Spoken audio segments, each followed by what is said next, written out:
نبی الاسلام کے لکھنے پڑھنے کے حوالے سے دو موقف ہیں. ایک موقف تو یہ ہے کہ اس قرآن کے نازل ہونے کے بعد بھی نبی الاسلام لکھنا پڑھنا نہیں جانتے تھے. آپ اپنی کرائمنگ کے پوائنٹ آف ویو سے ہی اصلاح فرمایا کرتے تھے چیزوں کی. لیکن دوسرا موقف یہ ہے کہ جب قرآن نازل ہوا تو پھر اللہ تعالیٰ نے معجزانہ طور پہ جس طرح قرآن آپ کو سکھا دیا نا، آپ کے سینے میں جمع ہو گیا، جو سورۃ القیامہ میں آیا کہ ہمارے ذمے میں، معجزانہ طور پر نبی الاسلام کو اللہ تعالیٰ نے لکھنا پڑھنا بھی سکھا دیا، صرف اس حد تک کہ آپ کاؤنٹر ویریفائی کر سکیں اپنی لکھوائی ہوئی وحی کو. یہ دو موقف ہیں اور میں اس دوسرے موقف کے ساتھ ہوں. اس کی سپورٹ میں ایک حدیث ہے بخاری اور مسلم میں. صحیح بخاری اور مسلم دونوں میں حدیث موجود ہے. صلح حدیبیہ کے موقع پر سہیل ابن عمرو کے ساتھ جب معاہدہ لکھا جا رہا تھا تو اس معاہدے میں لکھا گیا محمد رسول اللہ کا معاہدہ مشرکین عرب کے ساتھ صلی اللہ علیہ وآلہ وسلم.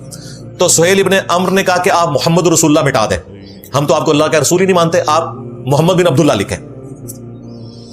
نبی صلی اللہ علیہ وآلہ وسلم سولوشن اینڈ پہ تھے. سیدنا علی آپ کے کاتب تھے.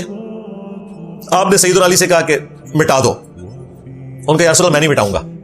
یہ کوئی گستاخی کے طور پہ نہیں کہا تھا، اپنی محبت کے اظہار کے طور پر کہ میں تو آپ کو اللہ کا رسول مانتا ہوں، اب میری غیرت گوارا نہیں کرتی کہ میں وہ کیسے مٹاؤں. نبی الاسلام نے اسے کوئی بدتمیزی شمار نہیں کیا، محبت پہ ہی اسے سمجھا. آپ نے فرمایا کہ پھر یہ تحریر میرے حوالے کرو. تو بخاری میں ایک طریق موجود ہے، اس میں الفاظ ہے نبی الاسلام نے کہا کہ مجھے بتاؤ یہ کہاں لکھا ہوا ہے، تو انہوں نے کہا یہ آپ کا نام فلاں جگہ ہے. تو آپ نے اپنے مبارک ہاتھوں سے اس پہ لکیر پھیری اور اپنے ہاتھوں سے لکھا محمد بن عبداللہ. یہ الفاظ ہے بخاری میں. 4251 نمبر حدیث ہے صحیح بخاری میں. یہ مسلم میں موجود ہے لیکن جو اگلے الفاظ میں بولنے لگوں وہ صرف بخاری میں ہے. بخاری میں الفاظ ہے کہ نبی الاسلام کی ہینڈ رائٹنگ اتنی اچھی نہیں تھی، کیونکہ آپ لکھتے نہیں تھے نا، یہ آپ نے مجبوراً لکھا. تو وہ راوی نے یہ بھی نقل کیا کہ آپ اتنی مہارت کے ساتھ لکھ نہیں سکتے تھے جس طرح ایک کاتب لکھ سکتا ہے. اور یہ اس بات کی دلیل تھی کہ نبی الاسلام کو یہ معجزانہ طور پر جو چیز سکھائی ہے اللہ تبارک و تعالیٰ نے، تو بس وہ اسی حد تک ہے کہ آپ علیہ السلام کو کبھی ضرورت پڑے تو آپ کسی لفظ کو سیدھا کر دیں یا آپ اسے کاؤنٹر ویریفائی کر لیں کہ ادھر کیا لکھا ہوا ہے، بس دیٹس آل. لہٰذا جو پہلی پارٹی ہے نا جس کا یہ موقف ہے کہ اس قرآن کے نزول کے بعد بھی آپ لکھنا پڑھنا نہیں جانتے تھے اور یہ کوئی آپ کا عیب نہیں ہے، ان کی بات بھی کسی حد تک درست ہے. نبی الاسلام کے کیس میں یہ عیب ہے ہی نہیں ہے. میجورٹی محدثین اسی طرف کھڑے ہوئے کہ قرآن کے نزول کے بعد بھی آپ علیہ السلام لکھنا پڑھنا نہیں جانتے تھے، یہ آپ کا معجزہ تھا. ان پڑھ نہیں ہم کہیں گے. اور اس حدیث کا وہ جواب یہ دیتے ہیں کہ یہ نبی الاسلام نے جو تھوڑی بہت یہ چیز تھی یہ بندہ کامن سینس سے بھی حاصل کر لیتا ہے. یہ کوئی ایسی بات نہیں تھی کہ جو نبی الاسلام کو باقاعدہ طور پر سکھائی جاتی. اور اس بات میں وزن بھی ہے کیونکہ اس میں راوی کہتا ہے کہ نبی الاسلام لکھنے میں مہارت نہیں رکھتے تھے. یہ اس بات کا ثبوت ہے کہ نبی الاسلام لکھنا پڑھنا نہیں جانتے تھے.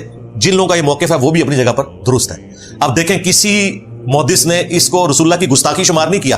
مجھے بتائیں جب یہ بخاری میں الفاظ موجود ہیں کہ آپ اچھے طریقے سے لکھ نہیں سکتے تھے، آج کی ڈیٹ میں تو 295 سی لگا دینی تھی مولویوں نے. اور میں دیکھ رہا ہوں مولوی حدیثیں بیان کر رہے ہیں، وہ لاہور کا ایک چھوٹو مولوی ہے نا، اس نے حدیث بیان کی بخاری مسلم سے، لیکن یہ والا طریق اس نے سکپ کر دیا. اس نے نا بخاری میں سے دوسری سند اٹھائی. اسے پتا تھا اگر میں نے یہ والی سند بتائی، اچھا باقیوں کے نمبر بتاتا جا رہا ہے، جب یہ حدیث آئی ہے نا تو اس کا یہ والا نمبر نہیں بتایا، باقی طرق بتائے یہ نہیں بتائے کیونکہ اس کے عقیدے کے خلاف جانے تھے. تو یہ 2 نمبری میں نا پھر تسلی سے نا سارے دیکھتا ہوں یہ کیا کیا چلاکی کہاں پہ کر رہے ہیں. اور یہ وہ باتیں یہ جو میں آج نہیں ریکارڈ کرا رہا، کوئی سوچ رہا ہوگا شاید مفتی طارق مسعود صاحب کی وجہ سے میں ریکارڈ کرا رہا ہوں. سرکار 8 سے 8 سال پہلے، کتنے سال؟ 8 سال پہلے یہ ساری باتیں میں نے ریکارڈ کرائی تھی جب قرآن کی تفسیر میں یہ آیات آئی تھی. اور وہ میرا کلپ بھی اس وقت کا اپلوڈ ہے. اس کلپ کی ہیڈنگ پتہ کیا ہے؟ نبی صلی اللہ علیہ وآلہ وسلم کی ہینڈ رائٹنگ. آپ یوٹیوب پہ جا کے ٹائپ کریں، 8 سال پرانا کلپ کھل جائے گا.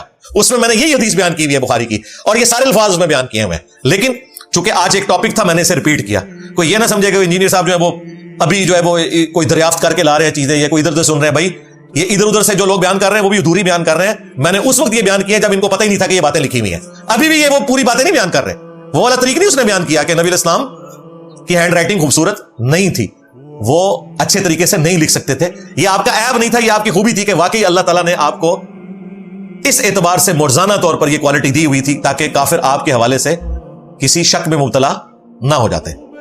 ورنہ تو آپ کے گھر میں بھی کوئی لکھوایا ہوا نسخہ ملتا تو لوگ کہتے ہیں یہ تو حضور نے خود لکھا ہوا ہے. وہ لوگوں کو یہ بھی پتا چل گیا کہ آپ علیہ السلام اگر لکھتے بھی تو اس قسم کی ہینڈ رائٹنگ جو کاتب لکھ سکتا ہے وہ آپ نہیں لکھ سکتے تھے. یہ اللہ تعالیٰ نے آپ کو معجزہ دیا تھا.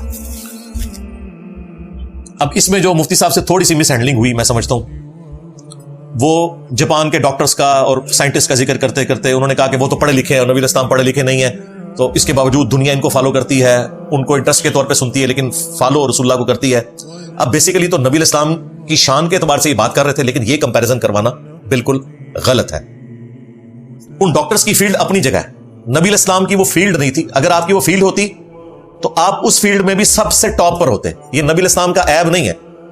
آج اگر کوئی نان مسلم ہمیں کہتا ہے کہ تمہارے نبی نے تمہیں ایٹم بم بنانے کا طریقہ کیوں نہیں بتایا, اس لیے کہ نبی علیہ السلام ہمارے ایٹم بم بنانے کے استاد نہیں ہے. آپ کو اللہ تعالیٰ نے ہماری ہدایت کا امام بنا کے بھیجا ہے. آپ کی ذمہ داری صرف یہ تھی, اور یہ چیز نبی علیہ السلام نے بڑی کھول کر کلیریفائی کی تھی اپنے امتیوں کو, اور کوئی شرم محسوس نہیں کی.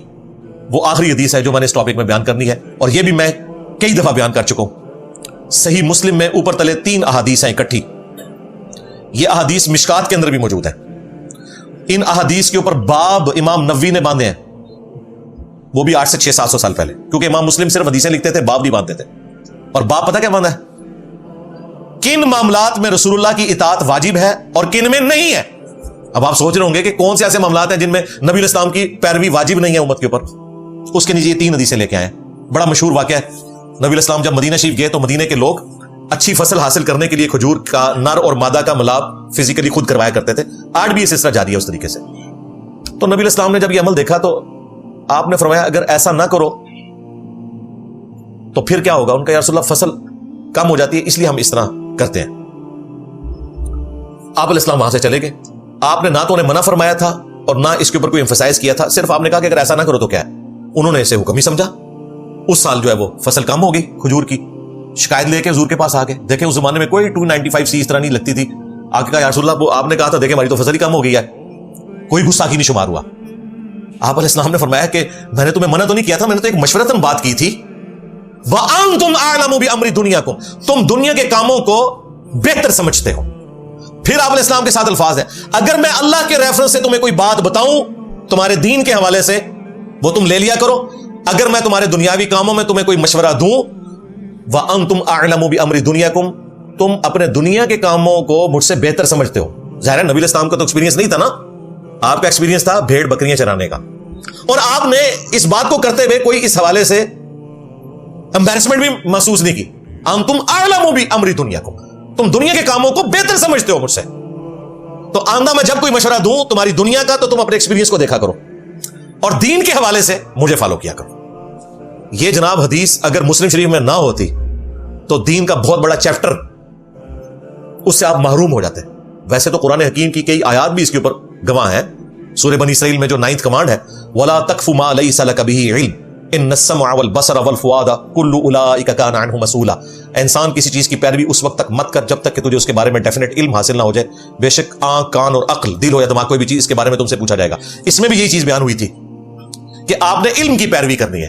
لیکن نبی علیہ السلام نے صحیح مسلم میں جو یہ اوپر تلے 3 احادیث ہیں, اس میں تو بالکل کھول کر بیان کر دی یہ بات کہ دنیاوی معاملات میں تم نے خود اپنے معاملات کو لے کے چلنا ہے. لہٰذا آج اگر کوئی نان مسلم کہے نا کہ نبی علیہ السلام نے تھیوری آف ریلیٹیوٹی مسلمانوں کو کیوں نہیں سکھائی, تو آپ نے ان کو کہنا کہ ہمارے نبی نے کہا تھا کہ اپنے دنیاوی معاملات کو تم بہتر سمجھتے ہو, میری جو ڈیوٹی ہے وہ آخرت سے متعلق تمہاری ایجوکیشن کرنا ہے. یہ لادہ بات ہے, قرآن میں سائنٹیفک فیکٹس بھی آئے ہیں, میتھمیٹکس بھی آئی ہے, لیکن قرآن نہ تو سائنس کی کتاب ہے نہ میتھ کی کتاب ہے, یہ انسانیت کی ہدایت کی کتاب ہے.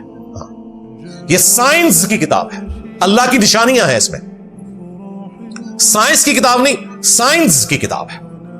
تو یہ کلیریفیکیشن ہونا ضروری ہے.